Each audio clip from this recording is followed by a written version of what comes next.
Let's jump right in. Today, we're stepping into the warm, inviting glow of amber firelight to explore a remarkably charming, cozy fantasy. We're looking at the core premise of No Heroes at Breakfast by McGregor Adams. It's an explainer of the setting, the incredibly fun characters, and honestly, the beautifully dry humor that makes this whole concept so captivating. Let's get to it. Okay, let's dive into this with a question that sits right at the very heart of the premise. What happens after the quest is over? Fantasy stories usually know exactly what to do with the hero, right? They give them this dangerous road, an impossible task, a shiny legend waiting to be earned. But what happens when that heroic life actually ends? When the old titles just feel kind of uncomfortable and former legends literally just want a quiet life? Well, that brings us straight to the Last Hearth. It was once a heavily fortified way house sitting right at the very edge of the wild road. But now, it's supposed to become something far less dramatic, a respectable, relaxing hot spring retreat. And into this picture walks Aldric Vale. He's a retired warlock who came to the Last Hearth for one simple reason: sell his share, settle a really unfortunate legal clause, and vanish entirely before anyone remembers too loudly who he used to be. But the inn, yeah, it definitely has other ideas. And this brilliantly illustrates the central complication our retired warlock is dealing with. You see, the inn's old defensive magic, it hasn't exactly adapted to becoming a welcoming hot spring retreat. On one side of the coin, the inn behaves as if every single raised voice is a literal siege, every guest book entry is a military record, and every locked door is the absolute last thing defending civilization. But on the other side, the actual, ordinary work of hospitality just requires warm baths, mended wards, and dry socks for sensible travelers. Now, Aldrich understands defensive magic perfectly, which is, ironically, exactly why he keeps getting dragged right back into the inn's problems.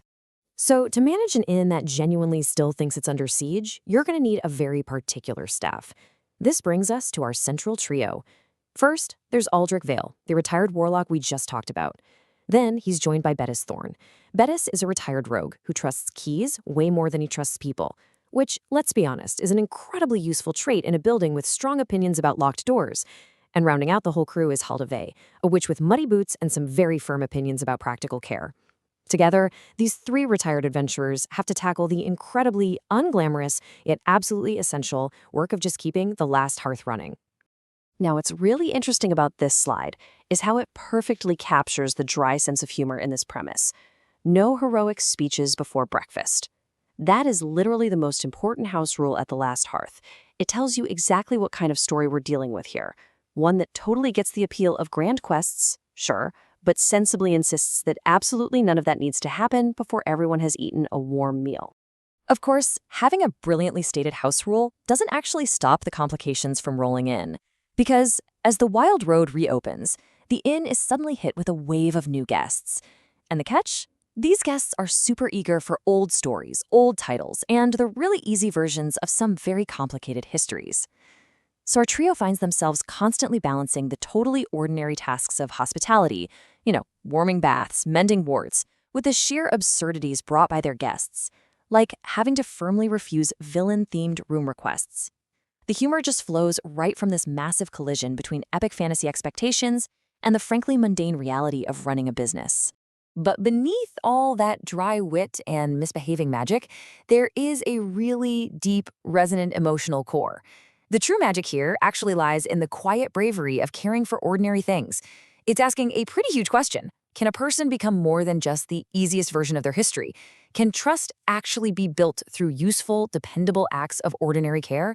For Aldrich, this tension is intensely personal. He's got to figure out if the safest thing he can do is just disappear, or if he's actually willing to stay, hold the keys, and become someone who is trusted with ordinary things. So, will Aldrich choose to vanish, or will he discover that a quieter life is actually a life worth staying for? Well, that is a mystery left entirely for the pages of the book.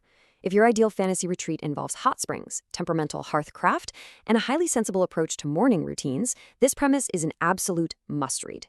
Step off the wild road for a bit. You can discover No Heroes at Breakfast by McGregor Adams by clicking the link right down in the explainer description. Thanks so much for joining me for this explainer, and happy reading.